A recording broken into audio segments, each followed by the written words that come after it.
Phone rang at 6:47 in the morning. I remember the time because I was watching the first light come over the bay, the way I had done for the last 12 years, with a cup of black coffee in my hand and the dog asleep at my feet.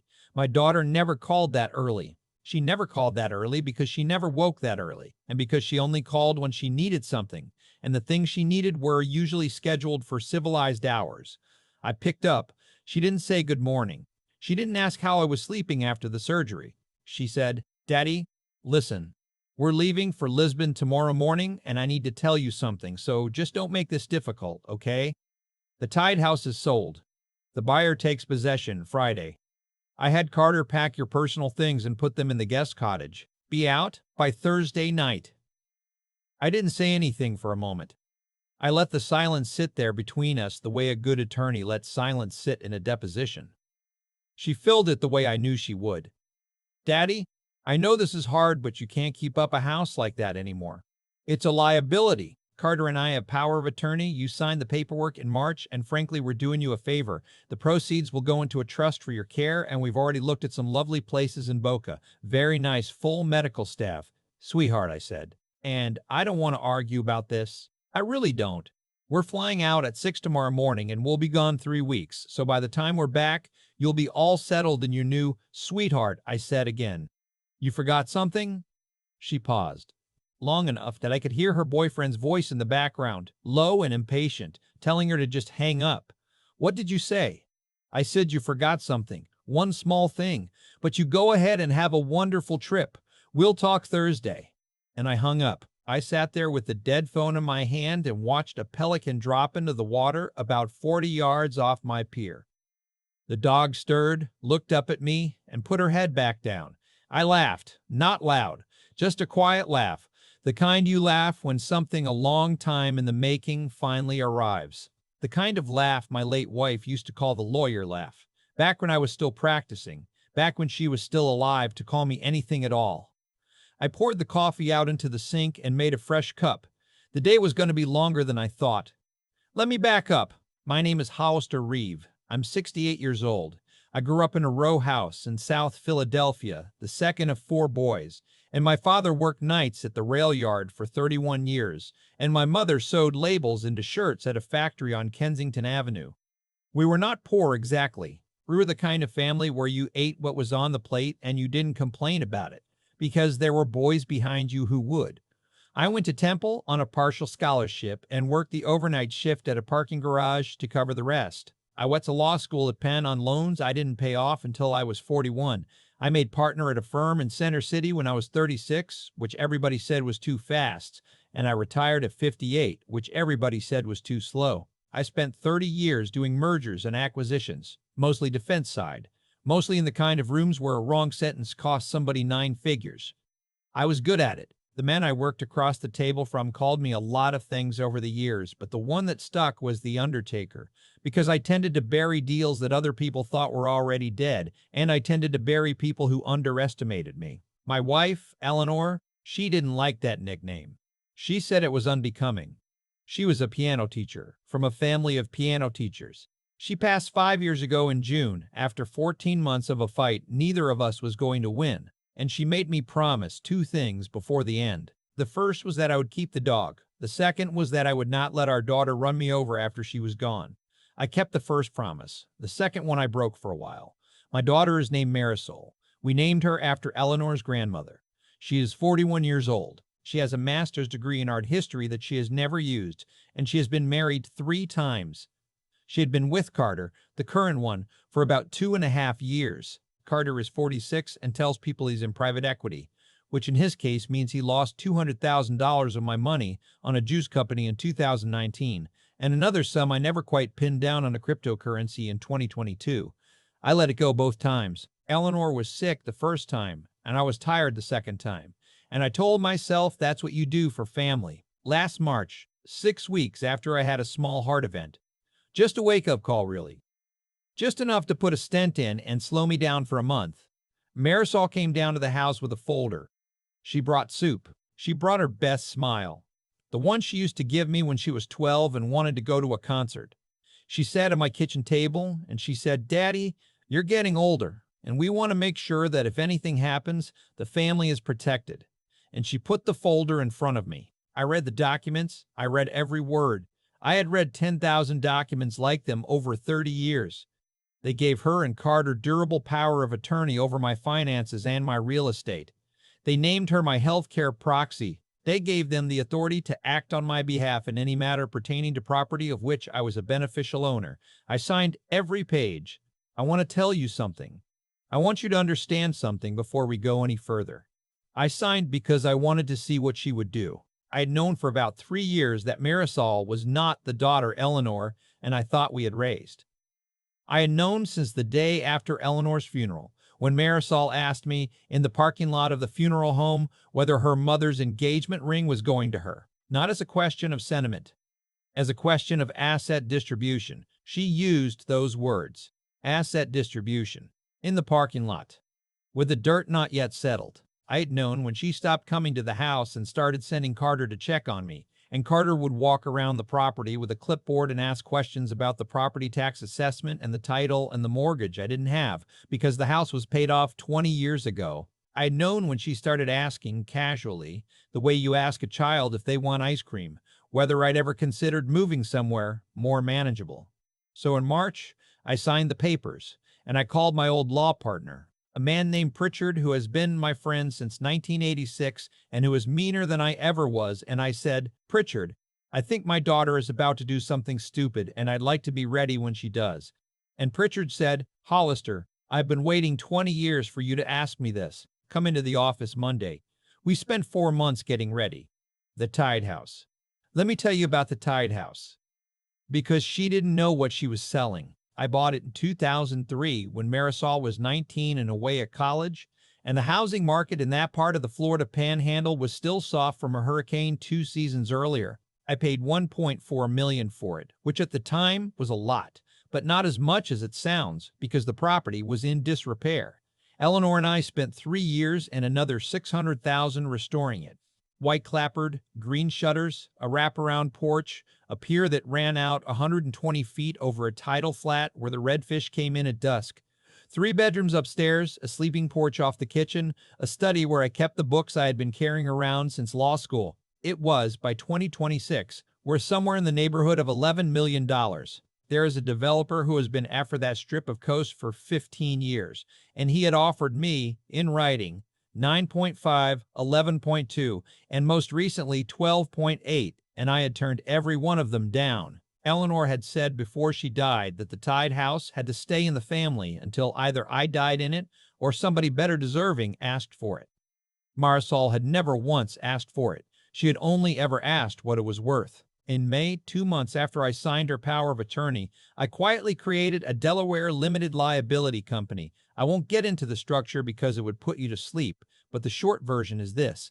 The Tide House was no longer owned by Hollister Reeve. It was owned by a holding company, and that holding company was owned by another holding company, and that one was owned by a trust whose sole trustee was a woman named Annette Boudreau, my CPA of 26 years, who I trust more than my own blood. The power of attorney Marisol held, it gave her authority over the assets of Hollister Reeve. The Tide House was no longer one of them. It had not been one of them since the second week of May. She didn't know. Pritchard had filed the deeds quietly through a registered agent in Wilmington. Nothing had hit her radar because her radar wasn't sophisticated, and because Carter, who fancied himself a financier, didn't have the patience to read past page 1 of anything. I let her think she owned the world. I waited. In August, she started showing the house to people. She didn't tell me. She just brought a real estate agent named Mindy down from Atlanta one Tuesday when she knew I had a cardiology appointment, and I came home early because the doctor was running ahead of schedule for once in his life, and I found a stranger in my kitchen, photographing my coffee maker. Mindy was very flustered. Marisol was downstairs taking a phone call. I asked Mindy who she was. She said, "Oh, the listing agent, you must be Mr. Reeve. Your daughter said you were aware." I said, "My daughter said a lot of things. I didn't make a scene. I made tea."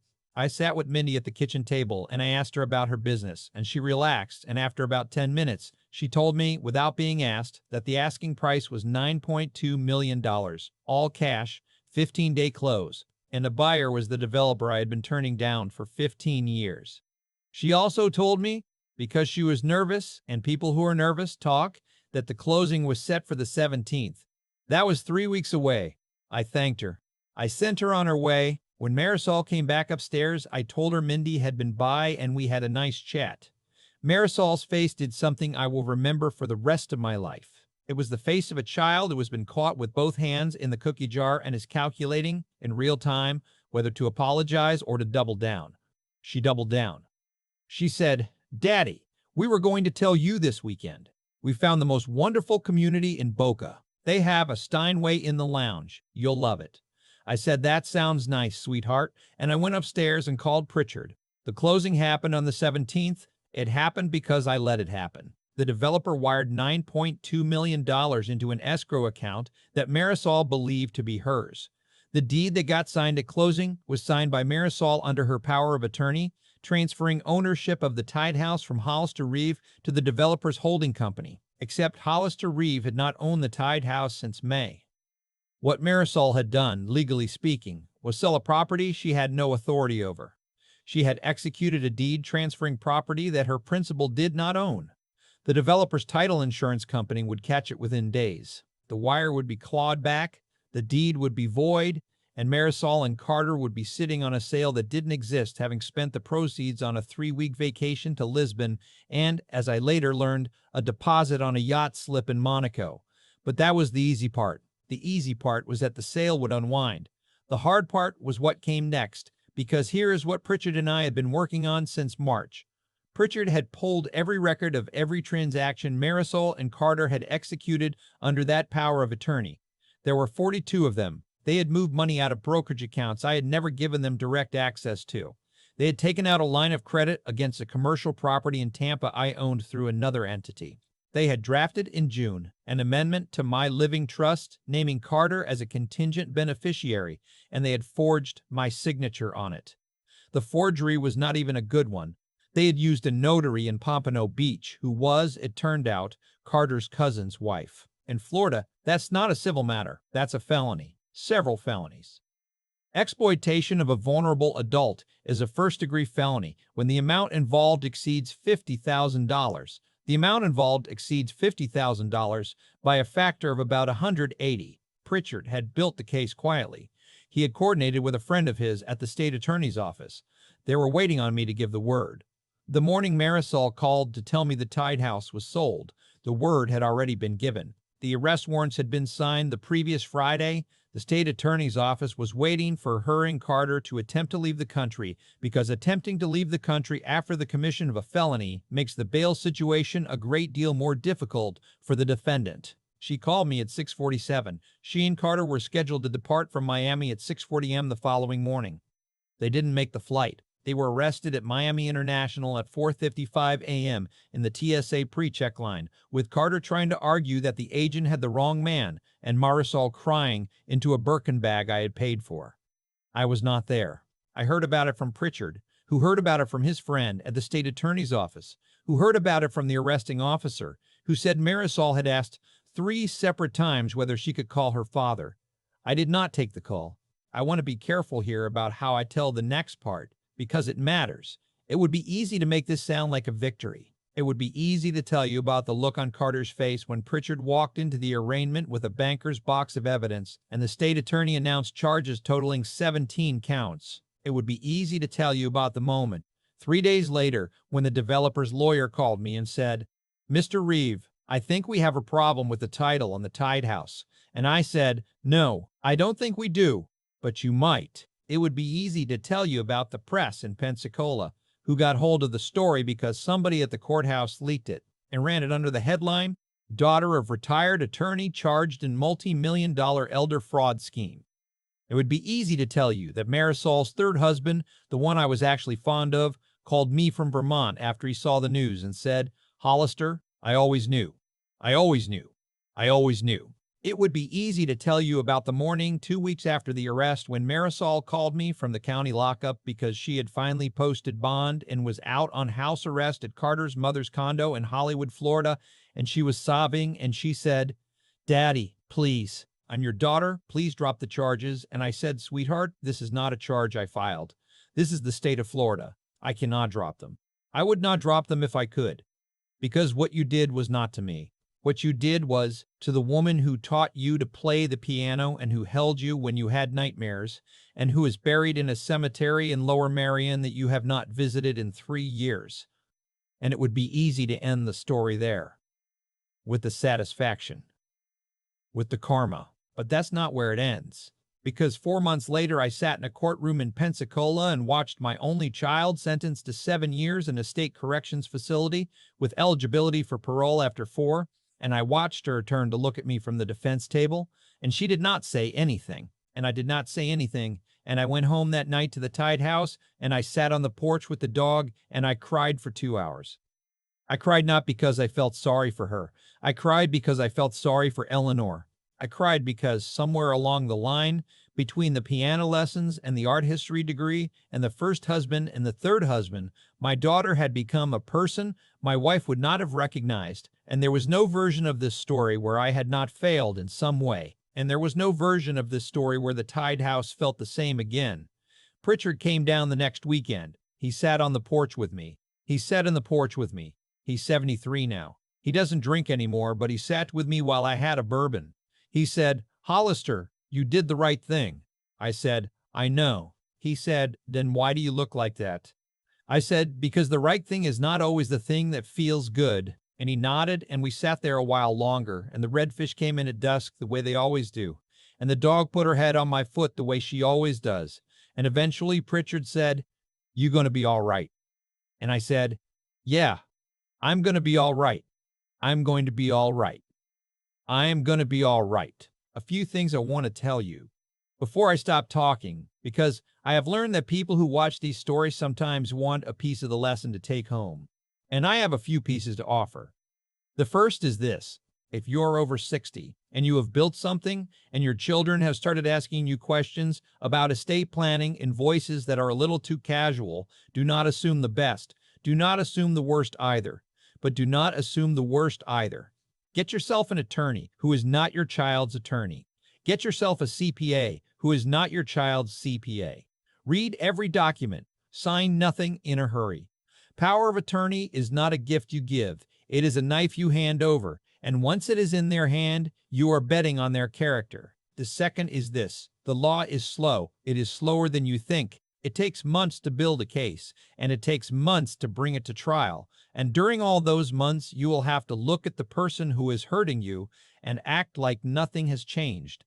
Because if you tip your hand, they will move the money offshore and you will never see it again. I had to eat Sunday dinner with my daughter twice during the period when Pritchard was building the case. I had to ask her about her trip to Santorini. I had to thank her for the soup.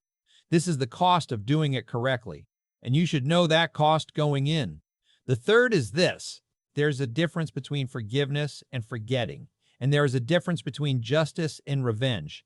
I did not do what I did to my daughter to hurt her. I did it because the alternative was watching her hurt other old people for the rest of her life. Because people like Marie Saul do not stop after they have eaten one parent.